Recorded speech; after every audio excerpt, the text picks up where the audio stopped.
Alright, so here's part 3 on Tristan's bike and the sketchy shit I got going on with it.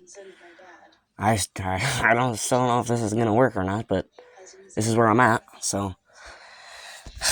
Alright, let me walk you through what I got going on here. So, this is Tristan's bike, and it had stripped exhaust bolts. So, let's start off from the beginning.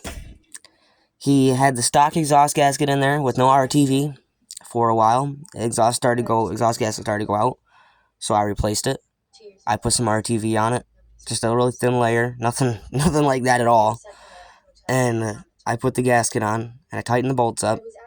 Alright, and they were perfect. I had them all tight. I would have tightened them the next couple days after I had done a couple heat cycles, and because after they do a couple heat cycles, the bolts get loose. That's just how it works.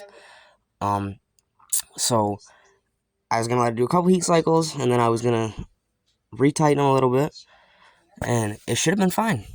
The exhaust studs would have been good. But my buddy Tristan, he went home, and he tried to tighten this exhaust studs like as soon as he got home. And he was trying to tell me, he was like, yeah, I put the wrench in, and I only turned it this much. Well, they were tight. That's like a whole fucking quarter of a turn. So he stripped them. And then his grandpa said he would tap it for him so that it had new studs. But his grandpa didn't really know what he was doing. And so he messed it up. He did some really big bolts, and there's no room for, to tap it any bigger because he used huge bolts. Like, if he would have just done, one size up, we could have done it, fucking 4 times. But he did a huge different size for bolt. And then he messed it up so that they wouldn't thread all the way in. So the gasket, there was a huge gap between the cylinder and the exhaust. It was on there, but it was super loose, and there was a huge gap. So I tried to put a couple gaskets in there. I figured if I take those bolts out, I put 2 gaskets in there with some RTV, it'll seal it up. It should be thick enough, right?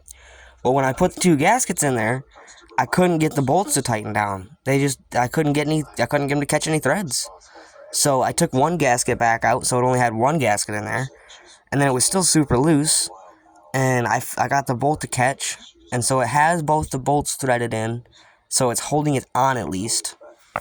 And then I tried to JB weld it with just JB weld. After that, alright, I covered it with JB weld. And then you guys seen that when we rode home. We rode back from school because he had to ride it to school that morning. So he rode it back from school with the JB weld. Well, he rode it to school too, actually. And on the first 10 minutes on the ride into school, the JB weld had already cracked and broken from hitting bumps and stuff. So what I did this time, this is my thought process in it, is that I put down some RTV first. That was the first layer I did. I took all the JB weld that was on there off. I chiseled it off with a screwdriver. And I put a layer of RTV just like this, all over the whole thing, just like that. And then I put JB weld on top of that so that it doesn't vibrate and crack so much. It's kind of like an insulator. And then I put more RTV on the outside of the JB weld so that if it cracks, it still holds it together, because this stuff is super rubbery. There might be a piece on the ground somewhere that I just took off of the bottle, but I don't see any. At the end of this, I'll go back and I'll show you guys a piece on the ground in my back climate-controlled shop, the room in the back of the house. But this is on here. The RTV dried, and then I put JB weld on, and then I went to sleep, and then the JB weld dried, and now I got more RTV on there that isn't dry yet. But if you look at this exhaust, it don't move anymore. So, it's on there. Oh, and I got wires on there. I put a wire around it and through there, and a wire around it and through there, so that it's held on that way. And I got 2 wires right here and right here holding it to the frame so that it doesn't vibrate. I don't know, I'm thinking it might work. I'm hopeful. But that's how I got that right now. I don't know if you guys can see that side or not, but I got RTV everywhere. It looks terrible, but as long as it's a functioning thing, that's what I'm worried about. I'm really not worried about looks. I need it to function. You know what I mean? The kid don't have more new money. Jesus.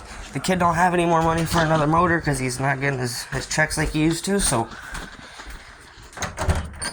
he's just, he's not, able to get a new motor. But here's a piece of that rubber, and this is a really, really thin piece of that rubber. Like, really thin. That other stuff I have caked on there. But if you look at this real quick, and you watch how much I pull it, it's super stretchy and super rubbery before it breaks. It's got like a lot of tension. It's like a rubber band. So, I'm hoping that will hold it all together. I'm really hoping that it I don't know. I'm hoping it'll hold it together. Where's that open? Yo, is anyone down there in a fucking basement? I'll shoot you. I have an AR-15. Well, we're gonna assume no one's down there. But, yep, that's about it. I did a bunch of stuff on the exhaust, and I'm hoping it'll work. Gotta let that dry, and then I'll get my buddy Tristan try it tomorrow. Give it a shot. Tomorrow is Wednesday, I think. Yeah, today's Tuesday, so tomorrow's Wednesday.